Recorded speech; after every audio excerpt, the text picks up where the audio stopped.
చాలా ముఖ్యమైన విషయం ఇది. అయితే బాగా ఆలస్యంగా మొదలు పెడుతున్నాం కాబట్టి అంత విస్తృతంగా కాదు, మళ్ళీ ఇంకో సందర్భంలో విస్తృతంగా మాట్లాడుకుందాం. కాస్త క్లుప్తంగానే విషయాలు మీ ముందు ఉంచుతాను. అసలు విషయంలోకి వెళ్ళే ముందు 4-5 అంశాలు మీ ముందు ఉంచాలి. ఒకటి, ఇవాళ రాజకీయ పరిస్థితులు ఎలా ఉన్నాయంటే, ఇలాంటి సమావేశాలు మనం ఇలాగే పెట్టుకుంటూ వెళ్ళొచ్చు అనేటువంటి భ్రమలో ఎవరైనా ఉంటే దయచేసి ఆ భ్రమని వీడండి. ఇలాంటి సమావేశాలు పెట్టుకోవడం ముందు చాలా కష్టమైపోతుంది. చాలా తొందరలోనే ఇటువంటి సమావేశాలు అసంభవం అవుతాయి. నేను మిమ్మల్ని అతిశయోక్తులు చెప్పి భయపడడానికి రాలేదు, ఇది వాస్తవం. రెండోది, ఈ సంవత్సరం ఆగస్టు 15న ఎర్రకోట మీద త్రివర్ణ పతాకం ఆగస్టు 15వ తారీఖున ఎగరచ్చు. వచ్చే సంవత్సరం ఎగురుతుంది అని నేనైతే గ్యారంటీ ఇవ్వలేను. ఏ పతాకం ఎగురుతుందో నేను చెప్పక్కర్లేదు, మీరు ఊహించుకోవచ్చు. అలాంటి పతాకం ఎగరేద్దామని ఎవరన్నా అనుకుంటే మనం ఆపగలమా?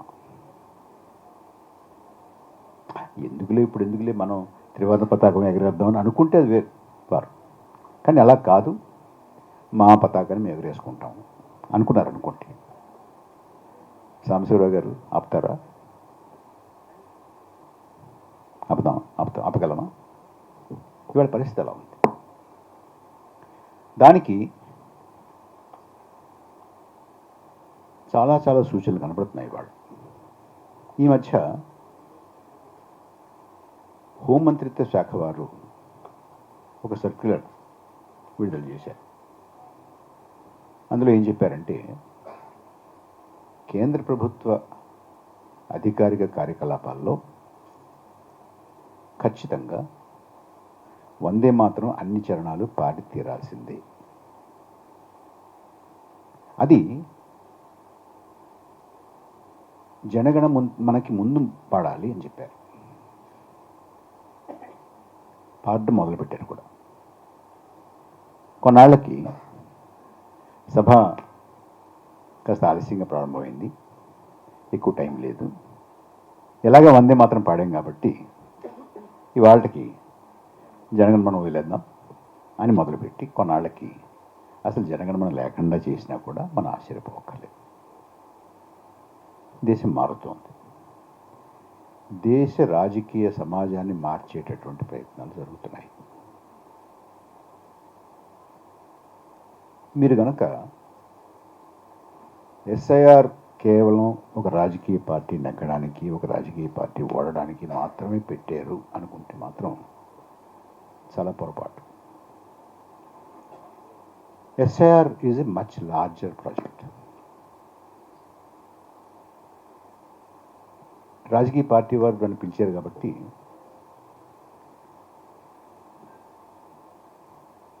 వారి గురించి, రాజకీయ పార్టీల గురించి నేను కటువైన వ్యాఖ్యలు చేయడం మంచిది కాదు. కానీ ఒక విషయం చెప్పాలి. సాంబశివరావు గారు ఏమనుకోను అంటే చెప్తా.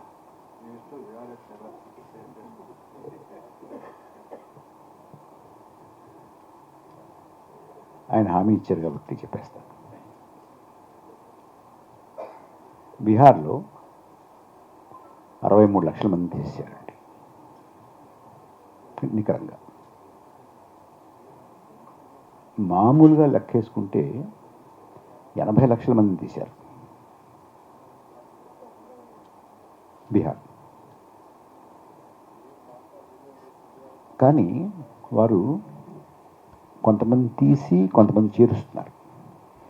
అంచేత నికరంగా అంతకుముందు ఎంతమంది ఓట్ లిస్టులో ఉన్నారు, ఇప్పుడు ఎంతమంది ఉన్నారు అంటే 63 లక్షలు తేవచ్చు.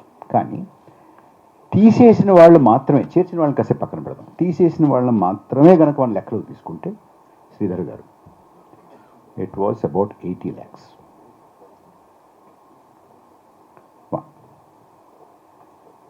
బెంగాల్లో 93 లక్షలు తీసేశారు, తమిళనాడులో 97 లక్షలు తీశారు. ఎంతమంది చేర్చుకున్నారు, ఇందులోంచి మళ్ళీ ఎంతమంది, అవన్నీ పక్కన పెడదాం కాసేపు. తీసిన వాళ్ళ గురించి చెప్పుకుంటున్నాను నేను. కేరళలో 24 లక్షల మంది తీసేశారు. ఇక్కడ ఎన్నికలు జరిగాయి కాబట్టి పత్రికలు రాశారు, రాజకీయ పార్టీల గురించి గొడవ చేశాయి, మనందరికీ తెలుసు, కొన్ని అంకెలు తెలుసు. ఎన్నికలు జరగనటువంటి రాష్ట్రాల్లో కూడా ఇది జరిగింది. మధ్యప్రదేశ్లో జరిగింది, రాజస్థాన్లో జరిగింది, ఉత్తరప్రదేశ్లో జరిగింది, గుజరాత్లో జరిగింది. ఇక్కడ కూడా తీసేశారు, కానీ ఎవరు మాట్లాడలేదు దాని గురించి, ఎందుకంటే ఎన్నికలు లేవు అక్కడ. అంచేత పత్రికలు కానీ రాజకీయ పార్టీలు కానీ ఇవాళ ఎస్ఐఆర్ని ఎన్నికల సందర్భంలోనే చూస్తున్నారు. నా విజ్ఞప్తి ఏమిటంటే పెద్దలందరికీ, దయచేసి ఎన్నికల కోణంలో మాత్రమే చూడకండి. ఎన్నికల కోణంలో కూడా చూడండి, పర్వాలేదు, కానీ ఎన్నికల కోణంలో మాత్రమే చూస్తే మాత్రం మనం దీని విశ్వరూపాన్ని అర్థం చేసుకోలేము. ఉదాహరణ చెప్తాను మీకు.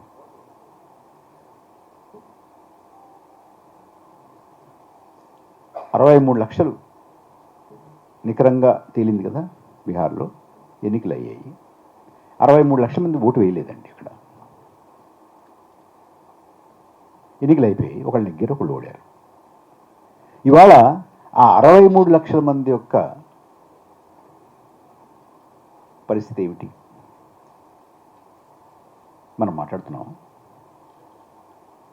What happen to them, what happens to them? They are still disenfranchised. వారికి ఇవాళ వీటి ఓటు లేదుగా. ఎన్నికలు అయిపోయిన తర్వాత మానేస్తారా వాళ్ళ గురించి మాట్లాడడం? 93 లక్షల మంది బెంగాల్లో ఎన్నికలు అయిపోయాయి కదా, ఒకళ్ళు ఓడారు, ఒకరు నెగ్గారు కదా. ఓడిన వాళ్ళు మాట్లాడరు, నెగ్గిన వాళ్ళు మాట్లాడరు కదా వాళ్ళ గురించి. తమిళనాడులో 97 లక్షల మంది తీసేశారు కదా, ఎవరు నెగ్గారు, ఎవరు ఓడారు. What now? What happens to 97 lakhs? Nobody talks about them. We don't care. అయిపోయింది, ఎలక్షన్ అయిపోయింది. వీళ్ళకి అవసరం లేదు, ఇంకా రాజకీయ పార్టీలు కూడా అవసరం లేదు, మీడియాకి అవసరం లేదు, మన ఎవరికి అవసరం లేదు. నాగేశ్వర్ గారు, నేను ఈ ఎలక్షన్స్ ముందు కూడా కొన్ని రాష్ట్రాలు వెళ్ళానండి, ఎస్ఐఆర్ ఎంత కొంప ముంచుతుందో చెప్పడానికి. ఆ రాష్ట్రాల్లో నాకు కొంతమంది రాజకీయ నాయకులు, మంత్రులు, ఎంపీలు, ఎమ్మెల్యేలు తెలిసిన వాళ్ళు ఉన్నారు, నాతో చదువుకున్న వాళ్ళు, ఫ్రెండ్స్ వాళ్ళు ఉన్నారు. వాళ్ళతో ఈ మాట చెప్తూ ఉంటే వాళ్ళు ఏమనేవారంటే అండి, just for you to understand how our political class is looking at this entire issue only as an electoral issue. బెంగాల్లో ఏం జరుగుతుందో, ఎంతమంది తీసేశారు కదా అంటే, ఏం వర్రీ అవ్వకు, నేను సేఫే. నా నియోజకవర్గంలో నా ఓట్లు పోలే, వాళ్ళ ఓట్లు పోయాయి. So it doesn't matter if somebody is not your voter. నీ ఓటరు నా ఓటర్ ముందు తెలుస్తుంది మనకి, అది పక్కన పెడదాం. But look at the complacency. I don't care if it is not my voter. I don't care. But రెండోది, నా ఓటర్లను తీసారు అన్నవాళ్ళు కూడా ఉన్నారండి కొంతమంది. కానీ వాళ్ళు కూడా కాంప్లసెంట్గా ఎలా ఉన్నారంటే, ప్రభాకర్, నేను లాస్ట్ టైము 15,000తో గెలిచాను, వాళ్ళు కేవలం నా ఓటర్లు 6,000 తీశారు, ఇంకా సేఫ్, నేను నెగ్గుతాను. ఓడారండి వాడు, పక్కన పెడదాం కాసేపు. కానీ look at the attitude of these political leaders and political parties. నా ఓటు తీయలేదు, నాకు పడే ఓట్లు తీయలేదు, దెన్ ఇట్స్ ఓకే, తీసుకోండి, ఎవడో తీసుకున్నాడు, వాళ్ళది తీసుకున్నారు. వాళ్ళ వేలుతోటి వాళ్ళ కన్ను పొడుచుకున్నారటండి, వాళ్ళంతా సుంటలా కనపడుతున్నారు వీళ్ళకి. తీశారు కానీ అయినా కూడా బయటపడిపోతాను నేను. అయితే sir, therefore I don't have to care. తీసిన వాళ్ళ గురించి నేను మాట్లాడక్కర్లా. దాని వాళ్ళ గురించి ఆలోచించగల I'm safe. This is the attitude. పోనీ ఓడేవు కదా, ఓడిన తర్వాత అయినా తీసేసిన వాళ్ళ గతి ఏమిటి అనే దాని మీద మాట్లాడారా ఇంతవరకు ఎవరైనా? ఇప్పుడు మీరు విన్నారండి? బీహార్లో కానీ, బెంగాల్లో కానీ, తమిళనాడులో కానీ, కేరళలో కానీ ఏదైనా ఒక రాజకీయ పార్టీ మొన్నటి వరకు ఈ 93 లక్షల గురించి, 97 లక్షల గురించి, వీటి గురించి నేను గొడవ చేశాను, అయినా కూడా ఇంకా గొడవ చేస్తాను ఎలక్షన్ అయిపోయినా కూడా అన్న మహానుభావుడు మీకు ఎక్కడన్నా కనపడ్డా? దెన్ ఈ దేశాన్ని, ఈ ప్రజాస్వామ్యాన్ని, మన ఓటు హక్కుని ఎవరు కాపాడాలి? This is a question. Sambasivarao గారు ప్లీజ్, నేను కొంతమంది సాంబశివరావు గారు లాంటి పెద్దవాడిని కలిసినప్పుడు నేను ఒకటే చెప్పాను, మీరు ఈ అన్ని రాష్ట్రాల్లో తొలగించబడినటువంటి ఓటర్ల సంఘాలు పెట్టండి, అండ్ ఆ ఏ రాష్ట్రానికి ఆ రాష్ట్రం పెట్టినటువంటి సంఘాలని ఒక నేషనల్ కాన్ఫెడరేషన్ చేయండి. మేము తొలగించబడ్డ ఓటర్ల సంఘం, రెస్టోర్ అవర్ ఫ్రాంచైజ్, మా ఓటు హక్కును పునరుద్ధరించండి అని ఒక ఉద్యమం ఎందుకు తీరండి? మర్చిపోతామా ఎలక్షన్ అయిపోయిన తర్వాత? ఆ తర్వాత చూసుకుంటామా? This is what. చాలా ఉన్నాయి చెప్పాలంటే, బట్ మనకి ఎక్కువ సమయం లేదు కాబట్టి టూకీగా చెప్పేస్తాను. ఉత్తరప్రదేశ్లో నాగేశ్వర్ గారు, ఉత్తరప్రదేశ్లో దే డిలీటెడ్ 2.83 crores, 2,83,00,000 మంది ఓటర్లని ఓటర్ల జాబితా నుంచి తొలగించారు in Uttar Pradesh. Because there are no elections there, nobody talks about it.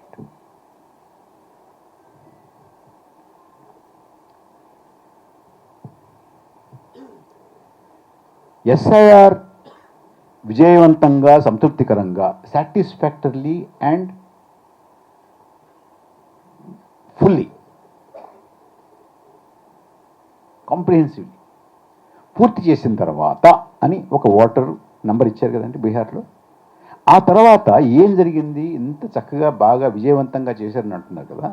ఏం జరిగింది? సంతృప్తికరంగా చేశారు, సాటిస్ఫాక్టరీగా చేశారు అని అంటున్నారు కదా. ఏం జరిగింది అని కొంతమంది పెడితే, ఏది ఎస్ఐఆర్ జరిగిన తర్వాత ఒక ఇంట్లో ఒకే అడ్రస్ మీద 800 మంది, ఇంకో నియోజకవర్గంలో ఒకే ఇంటి మీద 500 మంది, 600 మంది ఓటర్లు ఉన్నారు. Is that called SIR? నువ్వేం చెప్పావు? ఓటర్ లిస్టులో చాలామంది చనిపోయిన వాళ్ళు ఉన్నారు, షిఫ్ట్ అయిపోయిన వాళ్ళు ఉన్నారు, డూప్లికేట్లు ఉన్నారు, దొంగ ఓటర్లు ఉన్నారు అన్నావు కదా. అవి చేస్తా అన్నావు కదా, అలా మార్కెట్ చేసావు కదా. మేమంతా నమ్మేం కదా అలాగే చేస్తామని. తీసిన తర్వాత అయిపోయిన తర్వాత సాక్ష్యాలతో సహా ఇలా చాలా ఉన్నాయండి. Which means I don't want go get in to all the details. ఒక్కొక్క రాష్ట్రంలో ఏం జరిగింది అంటే ఇంకో గంట పడుతుంది. అలా పాయింట్ ఏంటంటే, ఇట్ ఈస్ బియాండ్ డౌట్. ఇది ఈ మాట నేను I'm prepared to say this standing anywhere, on any platform, any part of the country. I can tell you this. It is beyond doubt established that this is a targeted deletion. Please be very clear about this. ఎక్కడా మీరు దీని గురించి భ్రమలోనూ అస్పష్టతలోనూ ఉండద్దు దయచేసి. ఎవరిని తీస్తున్నారు, ఎవరిని పెడుతున్నారు కూడా ఉంది కదా.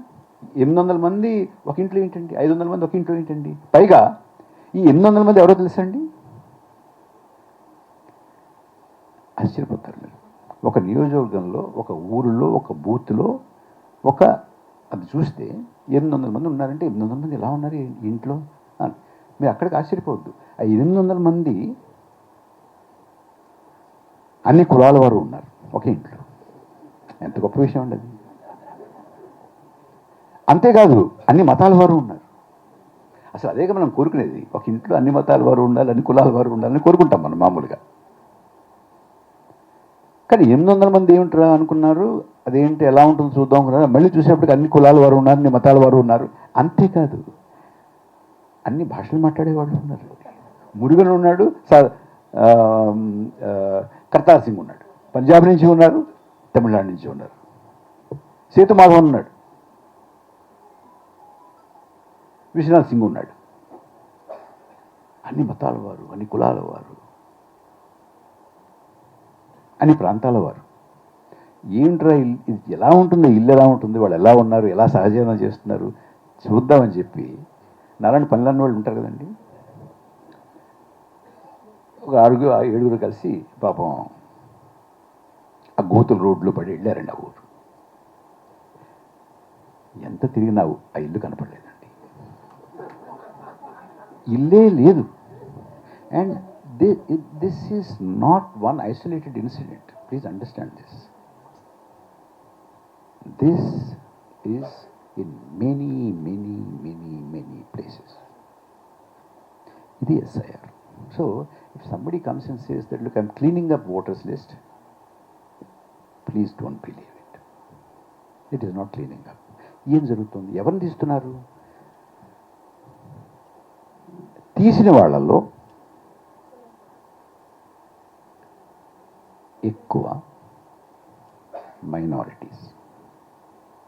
మైనారిటీస్లో ముస్లిం మైనారిటీ, క్రైస్తవ మైనారిటీ, దెన్ దళిత్, దెన్ ఆదివాసీ, దెన్ ఇందాక సాంబశివరావు గారు చెప్పినట్టుగా కూలీ నాలి చేసుకునేటటువంటి పేదవాళ్ళు. వీళ్ళందరిలో మైనారిటీలు, క్రైస్తవులు, ముస్లింలు, దళితులు, ఆదివాసీలు, కూలీ నాలి చేసుకునేవారు, వీళ్ళందరిలో మహిళలు ఎక్కువ. They don't want women, they don't want minority, they don't want Christian, they don't want Muslim, they don't want Adivasi, they don't want Dalit, they don't want Muslim. ఇందులో వీళ్ళ కూలీ నాలి చేసినప్పుడు మాకు అని ఏమిటి దీని అర్థం? అది కొంచెం నేను చెప్పి ఆపుతాను, చాలా ఉన్నాయనుకోండి. ఏమిటి దీని అర్థం? ఎందుకు నేను వర్రీ అవుతాను దీని గురించి? రాజకీయ పార్టీలేమో ఎలక్షన్ గురించి వరి అవుతాయి. నేను మీరు ఎందుకు వరి అవ్వాలి? సామాన్యులు మనలాంటి వాళ్ళం ఎందుకు వరి అవ్వాలంటే, దీనికి ఒక లాంగ్ టర్మ్ కాన్సిక్వెన్సెస్ ఉన్నాయి. షార్ట్ టర్మ్ కాన్సిక్వెన్సెస్ ఏంటి? ఒక ఎలక్షన్ ఎగుతారు, ఒక ఎలక్షన్ కొడతారు, షార్ట్ టర్మ్ కాన్సిక్వెన్సెస్. ఒక ఎలక్షన్ కావచ్చు, 2 ఎలక్షన్లు కావచ్చు. But beyond that what happens to India if SIR goes ahead like this?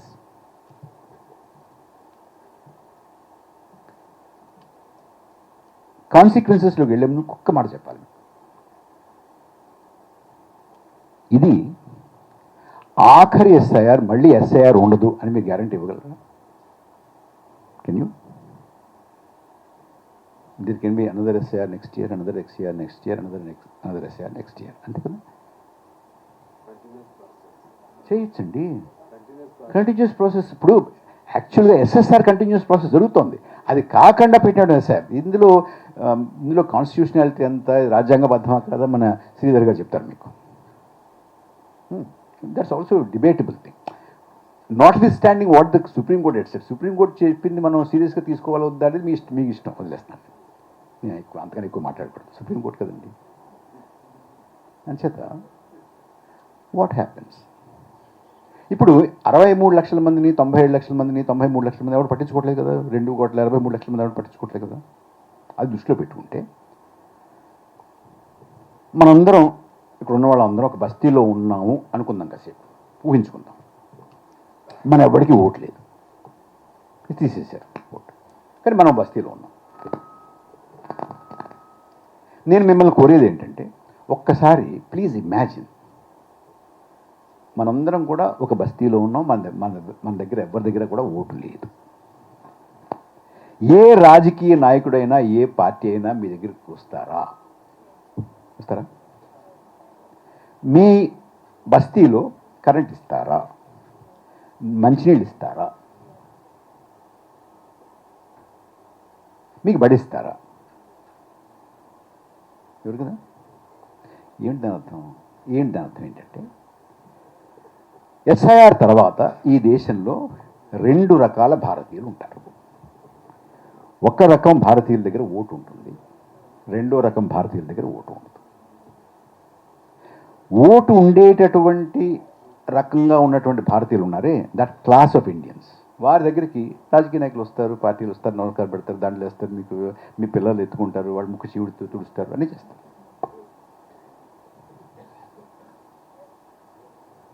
లేని వాడి దగ్గరికి ఎవడు రాడు. They don't want waste their time.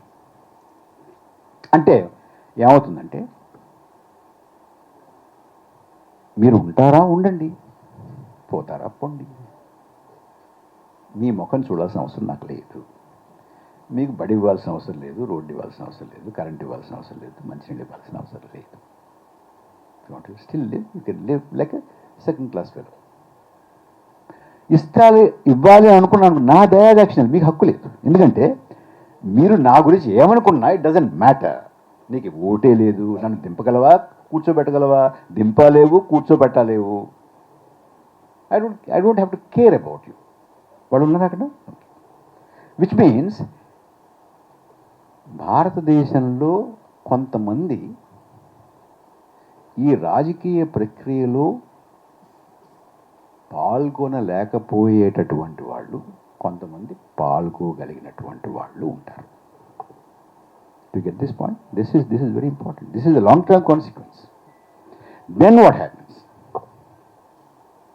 Happens is, ప్రతి రాజకీయ పార్టీ కూడా వాళ్ళ మేనిఫెస్టో కానీ, వాళ్ళ కార్యక్రమం కానీ, వాళ్ళ ప్రయారిటీ కానీ, వారు ఏం చేద్దాం అనుకున్నారు కానీ, ఇదంతా ఎవరిని దృష్టిలో పెట్టి ఆలోచిస్తారండి? ఓటు ఉన్న వాళ్ళని దృష్టిలో పెట్టి ఆలోచిస్తారు, అంతేగా. ఓటు లేని వాళ్ళని దృష్టిలో పెట్టి ఆలోచించాల్సిన అవసరం లేదుగా. So which means, here comes the point, which means దళితులు పోతారు, మైనారిటీలు పోతారు, క్రైస్తవులు పోతారు, ముస్లింలు పోతారు, ఆదివాసీలు పోతారు, కూలీ నాలి చేసిన వాళ్ళు పోతారు. అప్పుడు ఎవరి ఇంట్రెస్ట్ ప్రైమరీ ఇంట్రెస్ట్ అవుతాయి ఈ రాజ్యంలో? కొంతమంది అవుతాయి, అవునా? వాళ్ళ గురించి అన్ని రాజకీయ పార్టీలు ఆలోచిస్తే ఏమవుతుంది? అన్ని పార్టీలు బీజేపీలాగా ఆలోచిస్తాయి. It is actually BJPization of every political party in the country. That is the larger project of SIR. Okay, election reduction కాదండి. Then what happens? అదే కనుక జరిగితే మీ ఆర్ఎస్ఎస్ ఒక బీజేపీని సపోర్ట్ చేయాల్సిన అవసరం లేదు, రేపు కోనమనేని గారిని కూడా సపోర్ట్ చేస్తాయి. ఎందుకంటే ఆయన కూడా అవే మాట్లాడతారు కాబట్టి. సారీ, మిమ్మల్ని ప్రశ్నగా కాదు చెప్పేది. ఎందుకంటే మీకు ఓటర్లు వాళ్ళే ఉన్నారు, వాళ్ళ గురించే మాట్లాడతారు. నేను రేపు పోటీ చేసినా అలాగే మాట్లాడతాను, మా నాగేశ్వరరావు గారు పోటీ చేసినా అదే మాట్లాడతారు. అంచేత BJPization of every political party. And మనకి ఒక మోడల్ ఉందండి ప్రపంచంలో. కొంతమంది రాజకీయ ప్రక్రియలో పాల్గొని, కొంతమందికి రాజకీయ ప్రక్రియలో పాల్గొనేటటువంటి అవకాశం లేనటువంటి మోడల్ ఒకటి ఇజ్రాయెల్లో తయారు చేశారు. ఇజ్రాయెల్లో ఏ పార్టీ అధికారంలోకి వచ్చినా, ఎవరు పోటీ చేసినా, వారందరూ కూడా, because it's an Israel is a Jewish state, వారు కేవలం జూయిష్ ఇంట్రెస్ట్తోనే మాట్లాడుతుంటారు. వాళ్ళు ఏ పార్టీ, లిక్విడ్ పార్టీ కావచ్చు, లేబర్ పార్టీ కావచ్చు, ఎక్స్ పార్టీ కావచ్చు, వై పార్టీ కావచ్చు, ఏ పార్టీ అయినా సరే. అంటే you are Israelizing India. BJPizing political parties, Israelizing India. మీరు ఒకసారి చూడండి, religious symbols in Israel are state symbols. Star of David is on the flag. మనం కూడా సింగోల్ పట్టుకెళ్ళాం మన ఈ మధ్యనే పార్లమెంట్లోకి. అండ్ పురాణాల్లోనూ, ఇతిహాసాల్లోనూ, ఉపనిషత్తుల్లోనూ, వేదాల్లోనూ, మరో చోట భారత భాగవతాల్లో ఉన్నటువంటి మాటలు, అటువంటి భాష ఇవాళ మన ప్రభుత్వ స్కీముల మీద కూడా కనపడుతున్నాయి. జీ రామ్జీ అని పెట్టారండి. మహాత్మా గాంధీ తీసేసి జీ రామ్జీ అని పెట్టారు కదా. సో స్లోగా state symbols, state language is becoming religious symbol and religious language. This is what happened. This is what is the reality in Israel. So, ఎస్ఐఆర్కి ఒక లాంగ్ టర్మ్ కాన్సిక్వెన్స్ ఉంది. దాన్ని దయచేసి మీరు దృష్టిలో పెట్టుకోవాలి. నేను అందరికీ మనం చేసుకుంటున్నాను. ఓకే, ఇంకొక 5 నిమిషాలు ఏం చేయాలి? బట్ మీరు ఇంటికి వెళ్ళిన తర్వాత దీని గురించి ఆలోచించండి. ఏం జరుగుతుంది SIR? It is not an electoral issue alone. It is also electoral issue one of 2 elections. But beyond that ఉంది. ఏం చేయాలి? ఇప్పుడు ఒకటేనండి, 2-3 బండగుర్తులు చెప్తాను మీకు. భారతదేశంలో జనాభా పెరుగుతోందా తరుగుతోందా? పెరుగుతుంది కదమ్మా. జనాభా పెరిగితే ఓటర్లు పెరుగుతారా తరుగుతారా? తరుగుతున్నారు ఏమిటి మరి?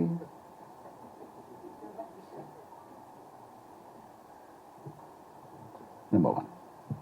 నెంబర్ 2, మనది యూనివర్సల్ అడల్ట్ ఫ్రాంచైజ్. మనకి ఓటు హక్కు ఎందుకు వస్తుందండి? మీ కులం చూసి ఓటు హక్కు ఇస్తారా? మతం చూసి ఇస్తారా? మీరు ఆడ అని చూసి ఇస్తారా? మగ అని చూసి ఇస్తారా? మీ మతం చూసి ఇస్తారా? మీరు ప్రాంతం చూసి ఇస్తారా? మీరు మాట్లాడే భాష చూసిస్తారా? ఏ చూసి ఇస్తారు? నువ్వు 18 ఏళ్ళ కాదా అని చూసి ఇస్తారు, అంతే కదా. సో 18 సంవత్సరాలు నిండినటువంటి ప్రతివాడు ఓటరే అయితే, మా ఊళ్ళో 18 సంవత్సరాలు నిండినటువంటి వారి సంఖ్య ఎంత అని అంటే 100 అనుకుందామండి. మా నియోజకవర్గంలోనూ, మా మండలంలోనూ, మా జిల్లాలోనూ, మా రాష్ట్రంలోనూ 100 మంది 18 ఏళ్ళు నిండిన వాళ్ళు ఉన్నారు అని అంటే, నా ఓటర్ లిస్టులో ఎంతమంది ఉండాలి? ఎంత ఉండాలండి? 100 మంది ఉండాలి కదా. 99 ఉన్నారు అనుకోండి, ఓకే, ఇప్పుడు ఎక్కడో చిన్న పొరపాటు జరిగింది. 101 ఉన్నారు అనుకోండి, అది పొరపాటు జరిగింది. 30 ఉంటే, 70 ఉంటే, 70 ఉంటే, 130 ఉంటే, 130 ఉన్నా ఒప్పుకోకూడదు, 70 ఉన్నా ఒప్పుకోకూడదు అండి సాంబశివరావు గారు. సో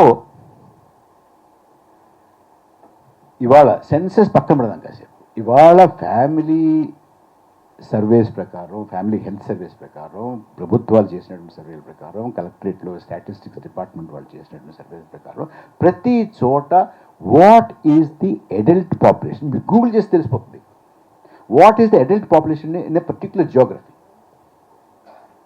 సో ఆ జియోగ్రఫీలో 18 సంవత్సరాలు నిండినటువంటి అడల్ట్ పాపులేషన్, వయోజన జనాభా 100 ఉంటే, what is your electoral role strength? అర్థమైపోయింది కదా. సో అదొక పండుగ. సో ఇప్పుడు యూపీ ఉందండి, ఉత్తరప్రదేశ్లో అడల్ట్ పాపులేషన్ సంఖ్య 16,10,00,000 అండి. 16.1, బట్ 16 అనుకుందాం, 16 కోట్లు అనుకుందాం. ఎస్ఐఆర్ చేసిన తర్వాత ఓటర్ లిస్ట్ సంఖ్య ఎంతో తెలుసా అండి? 12,50,00,000 అండి.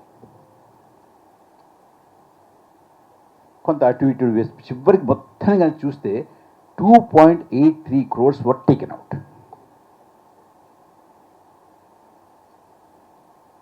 We have to question. అసలు యాక్చువల్గా లాస్ట్ ఎలక్షన్లో 16 కోట్లు ఉంటే జనాభాలు పెరుగుతున్నాయి కాబట్టి అది 16 కోట్లు అవ్వాలి కనీసం కదండి. లేదు 16 కోట్ల 25 లక్షలు అవ్వాలి. అంతేగాని అది 12 కోట్లు ఎలా అవుతుంది?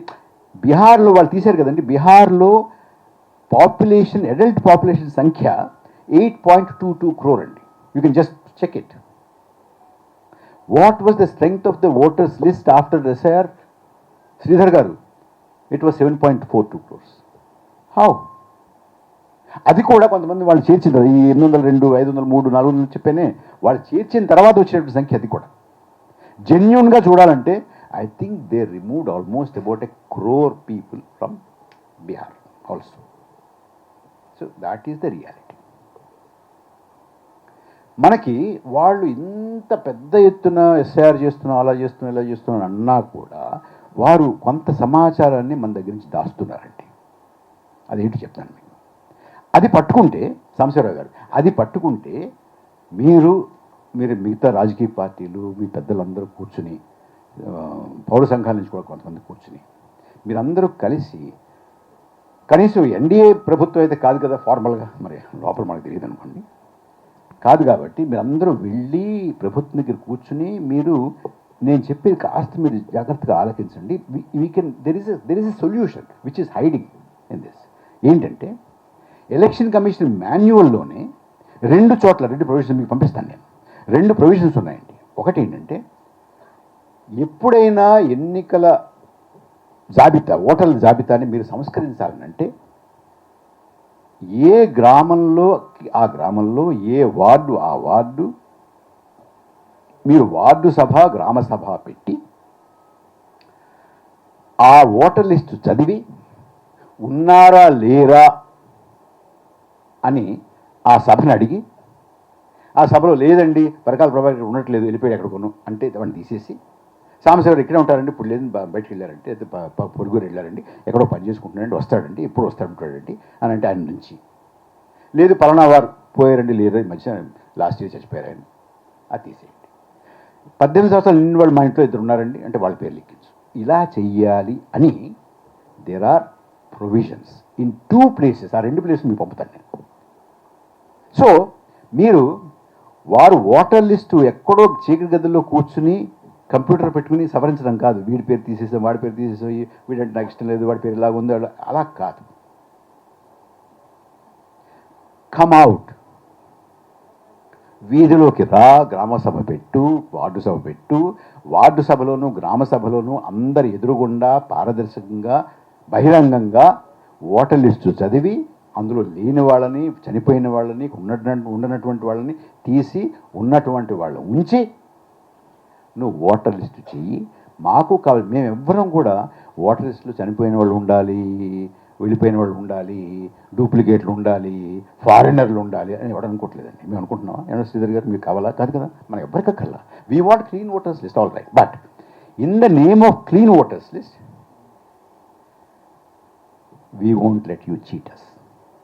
We won't let you cheat this democracy.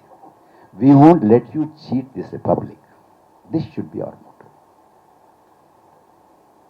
ఈ దేశంలో అర్హుడైన వాడు ఎవ్వరూ కూడా ఓటు లేకుండా ఉండకూడదు. That's all. This should be, ఇది మన శపథం కావాలి. అసలు ఒక్క ఓటర్, ఇప్పుడు శ్రీధర్ గారు ఉన్నారు, న్యాయ పండితులే, లా పండితులు. ఏమండి 10 మంది అనుమానితులు తప్పించుకున్నా పర్వాలేదు కానీ ఒక్క అమాయకుడు మాత్రం శిక్ష పొందకూడదని కదా మీ ఆబేసిసే కదా. మీరు అనుమానించిన వాళ్ళు తీస్తారేమిటండి? అనుమానం కూడా ఇప్పుడు అసలు ఏ బేసిస్ మీద తీస్తున్నారు? ఇంకోటి, నేను ఈ ఓటరుగా ఉండడానికి అర్హున్నా కాదా అని నేను నిరూపించుకోవాలా? ఎక్కడ ఉందండి ఇది? Is that provision anywhere at all in the world? లేదు, మనకు అస్సలు లేదు అది. సో ఇలా చాలా ఉన్నాయి. కానీ స్థూలంగా దీనికి మనం ఎస్ఐఆర్ని అవ్వనివ్వకుండా ఆపేటటువంటి శక్తి వాళ్ళ రాజకీయ పార్టీలకి లేదు, ప్రజా సంఘాలకి లేదు, మన జనాభాకి లేదు. చేస్తున్నారు వాళ్ళు with full force of the state చేస్తున్నారు. కానీ మనం ఏం చేయొచ్చంటే అది ఆపలేకపోయినప్పుడు కనీసం వారి ఉద్దేశం సిద్ధించకుండా మనం చేయగలగాలి. We have to defeat the purpose of SIR, their purpose of SIR. that at least we should do. SIR, please understand, SIR is not cleaning up of the voters list. SIR కేవలం voter లిస్ట్ని అందులో ఉన్నటువంటి అవకతవకలు తీసేటటువంటి ప్రక్రియ కాదు. SIR ఈ దేశ రాజకీయ సమాజాన్ని పూర్తిగా మార్చేసేటటువంటిది, ప్రజాస్వామ్యాన్ని మార్చేసేటటువంటిది. మీకు నాకు ఇప్పటివరకు తెలిసినటువంటి ప్రజాస్వామ్యం, ప్రపంచంలో ఎక్కడైనా సరే ప్రజాస్వామ్యం ఏంటంటే ఓటర్లు ప్రభుత్వాలను ఎన్నుకుంటారు కదండి. ఇప్పుడు ఈ ప్రజాస్వామ్యంలో ప్రభుత్వాలు ఓటర్లను ఎన్నుకుంటున్నాయి. నువ్వు ఉండొచ్చు, వసుంధర ఉండొచ్చు, వాళ్ళు ఉండొచ్చు, వీళ్ళు ఉండొచ్చు. ఆయన ఏదో జానకిరం కొంచెం అనుమానంగా ఉండవద్దు, ఇట్లా వాళ్ళు ఎన్నుకుంటున్నారు. సో దీన్ని ఆపాలి మనం, ఒకటి. రెండోది, కొంతమంది ఈ దేశంలో ఉండడం వాళ్ళకి ఇష్టం లేదు, కొంతమంది ఈ దేశ రాజకీయ ప్రక్రియలో పాల్గొనడం వాళ్ళకి ఇష్టం లేదు. వాళ్ళని చంపలేరు, బయటికి పంపలేరు. వాళ్ళకి పౌరసత్వం ఇవ్వడం వాళ్ళకి ఇష్టం లేదు, పౌరసత్వాన్ని ఇవ్వడం ఇష్టం లేదు, పూర్తి హక్కు గల పౌరులుగా వాళ్ళు ఇక్కడ జీవించడం కూడా వీళ్ళకి ఇష్టం లేదు కదా. ఇదే ఆబ్వియస్. అది అప్పుడు వాళ్ళని చంపలేరు. ఆధునిక సమాజంలో అంతంత రక్తపాతం కష్టం కదండి. వాళ్ళు చంపలేరు. ఏం చేయాలి? పౌరుణ్ణి చంపలేనప్పుడు, పౌరుణ్ణి పంపలేనప్పుడు పౌరసత్వాన్ని చంపు. This is what is SIR. భారతదేశంలో ఉన్నటువంటి అనేక మంది యొక్క పౌరసత్వాన్ని చంపడమే ఎస్ఐఆర్ లక్ష్యం. SIR is nothing but bloodless political genocide. రక్తపాత రహిత రాజకీయ నరమేధమే ఎస్ఐఆర్. Thank you.